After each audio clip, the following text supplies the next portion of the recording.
All right, guys, seems like big news and stuff is happening when it comes to the Nintendo Switch 2, and this could be the week when it comes down to a big Nintendo Direct that's been teased a bit by Beat 'em Ups over there. Woody from the Beat 'em Ups channel. Now Nash Weedle has came out and talked about stuff. We also got what appears to be a massive leak for the Nintendo Switch Online N64 game. So we're going to be talking about that and more. But let's go ahead and jump right into the first topic here. And that is the rumored Nintendo Direct that we've got some different people talking about here and there. The newest information on that is that Mr. Nash Weedle, someone who has gotten some things right when it comes to Nintendo Switch 1 and now with the Nintendo Switch 2, when it comes to leaks or inside type of information, he stated just this on Twitter. So, this week. So, very interesting. What is he talking about this week? Well, probably the Nintendo Direct that people have been rumored for quite some time. Now, the breakdown is this, guys. Donkey Kong Bonanza release on July 17th. So that's going to be next week as of the time that I'm recording this video. And then the week after that, we have the Pokemon Direct, the Pokemon Presents. So it is a packed month when it comes to Nintendo Switch 2 games and content, stuff like Tony Hawk Pro Skaters coming out. We also have other titles as well. It's been a little bit over a month now since the Nintendo Switch 2 has launched. People are playing and buying new games and getting different stuff, but it's kind of time for the next wave when it comes to Nintendo announcing different games and games that have already been announced on other platforms. Some RPG stuff, obviously JRPG stuff, that's going to be big. I think that things are going to get into the full swing probably at the end of this year or next year, probably next year or so. That's when you're going to start seeing a lot more announcements, even outside of what Nintendo has for Nintendo Directs. But yeah, it definitely seems like this is going to be the week for the Nintendo Switch 2 Direct that people have been highly anticipating. But I think that the biggest thing here is, of course, Donkey Kong Bonanza. I mean, everyone wants to check out this game. It looks incredible, but what's next going to be coming up? And here's the reason why I think that there is going to be a Nintendo Direct this week or coming up pretty soon here. I think that we have to still get release dates for various different games. Metroid Prime 4 Beyond, that does not have a release date.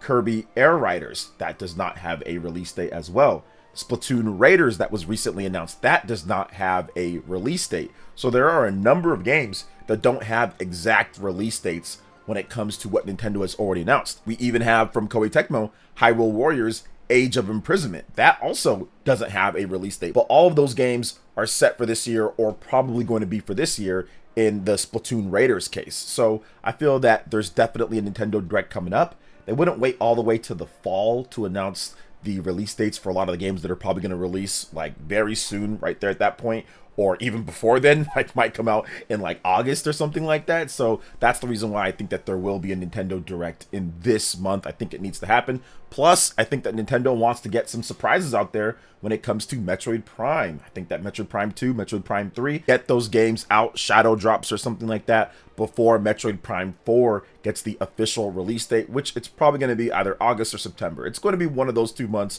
because we already know that Pokemon is going to be taking up the October slot.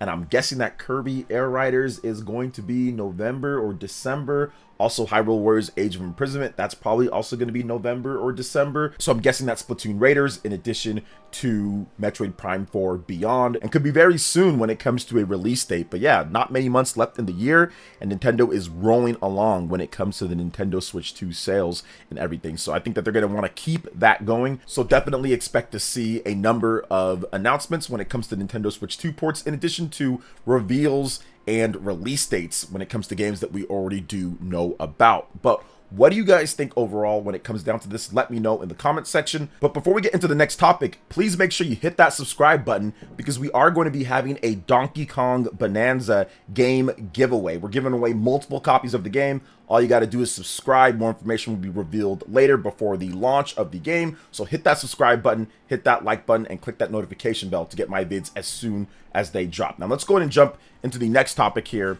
And that is another thing when it comes to the Nintendo Switch Online and a rumor that they're adding Super Smash Bros., Donkey Kong 64, Glover, and more to the Nintendo Switch Online on Nintendo Switch 1 and Nintendo Switch 2. There were a variety of reports from a update that was recently put out on the NSO app, where a lot of eagle-eyed fans were able to match up the blurred collages of game boxes in the background to certain box arts. So Donkey Kong 64, you can see that right here. AS112 does that. Also, if you look at other games too, another game that people are talking about here is Super Smash Bros. And how that box art lines up as well, Glover and other games. So I think it's pretty interesting that people are even able to notice this. But if you look at what they're talking about and you're lining up the box arts and everything, it does kind of match up. Like if you took, like, let's say an editor and you put it on like a 20 or 10 blur, that's essentially what's going to happen when you unblur it, especially if you match up the box arts correctly,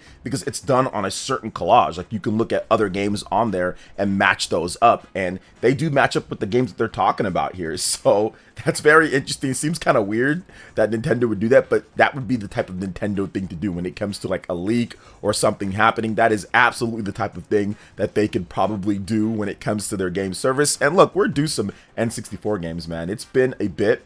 We did get Perfect Dark, and we did get some other games that were coming, Pokemon and all that, so that's awesome. But for N64 fans, they've been waiting for some more games to come to the service. Now, the reason why I think that this one's pretty significant to where I'm talking about it in this type of way, Super Smash Bros. That is a game that has never been, or more like Nintendo's never re-released a Smash Bros. Game at this point in the modern era. So having that on NSO with online play, that actually adds significant value if you don't want to go through some other means of playing the original Super Smash Bros. Online. Now you'd be able to do that on your Nintendo Switch 1, on your Nintendo Switch 2. That is definitely very good, considering that game still holds up pretty well. Runs at 60 FPS even on the Nintendo 64, the original unit. Playing that on the Nintendo Switch 2 or Switch 1 with online play with the friends, that would definitely be something that people would be excited about. And just going back and seeing the roots of the Smash Brothers franchise. So I know I'd go back and check that game out, because the last time that I played it, I was so rusty and bad at it. Kind of want to get that and play a lot of you guys when it comes down to it. So I'm hoping that that is correct, but it definitely seems like that is going to be the case when it comes to these different N64 games.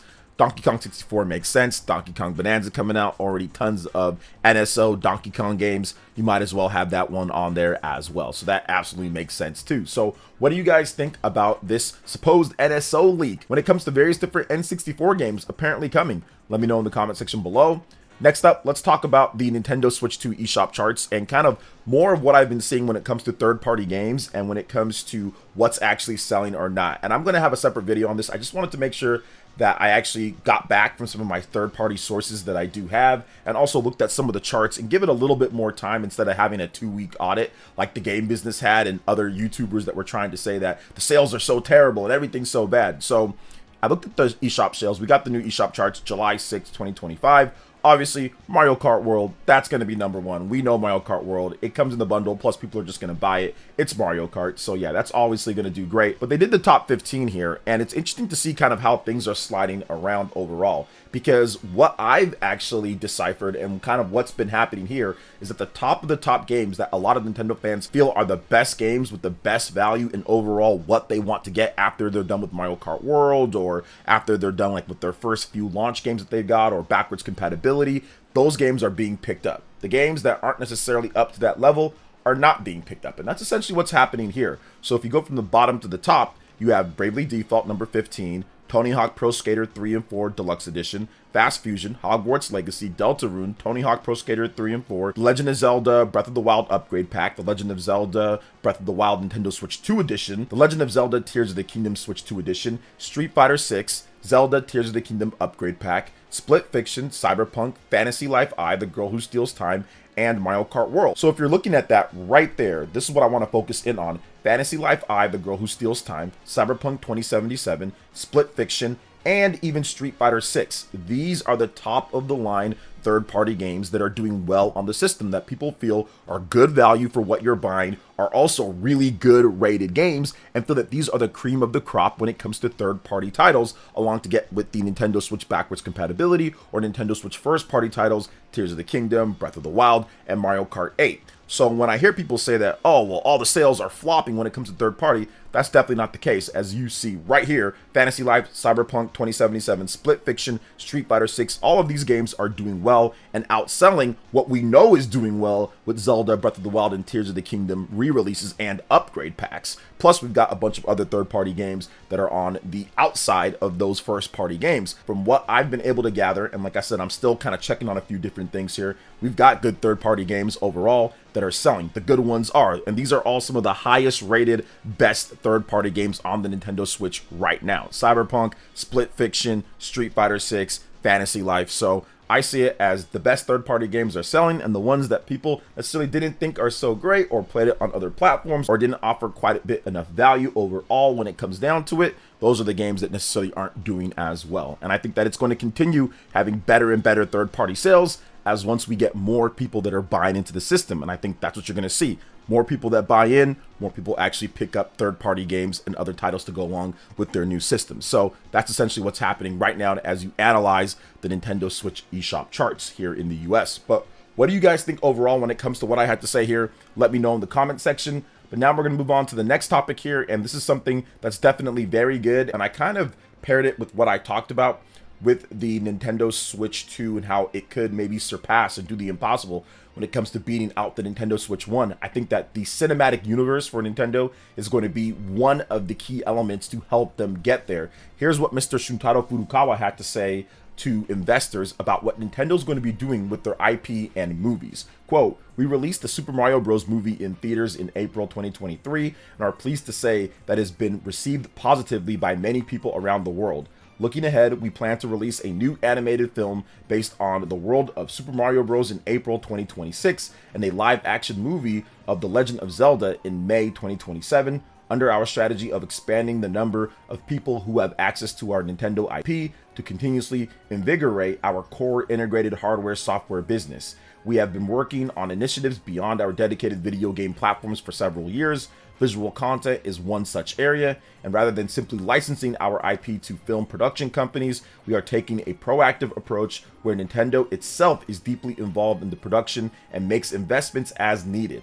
This approach allows us to maintain a strong commitment to the quality of the final product. Although we cannot discuss our plans beyond the Legend of Zelda movie at this time, we are working on various other projects." So I think that that naturally just leads to what's going to be next. Metroid. I think to me, Metroid would absolutely be the next best thing that they can work on. Now, obviously, they can think of Animal Crossing, and there's other bigger IPs when it comes to sales overall and popularity, but I think that Metroid would lend itself to the big screen so well. So I think that's going to be on the table. And I think that if you pair that with what they're talking about, how they're proactive and involved, and actually make sure that there's a certain level of quality and authenticity to the movies, that's going to help, once again, integrate when it comes to their hardware and people talking about that. So I think that it's a brilliant idea. I think that they even talked about it in there, how they want to continuously invigorate our core integrated hardware and software business. I think that having a great movie like the Mario movie absolutely gets more people to say, okay, now I want to play the game. I like this. Maybe if they haven't been exposed to Mario too much or haven't played too many of the games,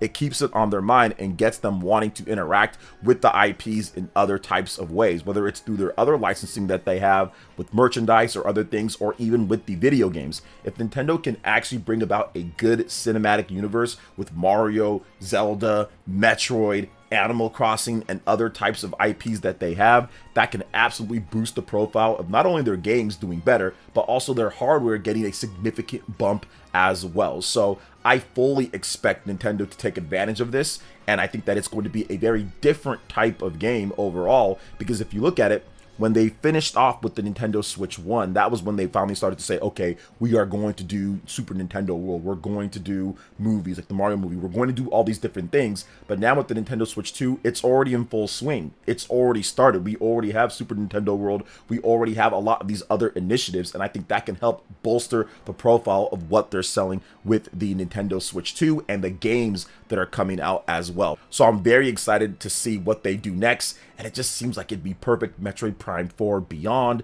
There could be another 2D Metroid game coming. I'm hoping that Metroid would be the next one that they do. And honestly, the Metroid franchise just lends itself to that type of appearance when it comes to a movie and everything. So what do you guys think about all the different topics that we discussed here? Let me know in the comment section below. All right, guys, that wraps it up for this video here. Thank you so much for watching. I do appreciate it. Please make sure you hit that like button, subscribe if you're someone new, click that notification bell, and check out my other Nintendo Switch 2 RPG content and more right here on screen. Thanks for watching, and we'll catch you guys for the next one. Peace.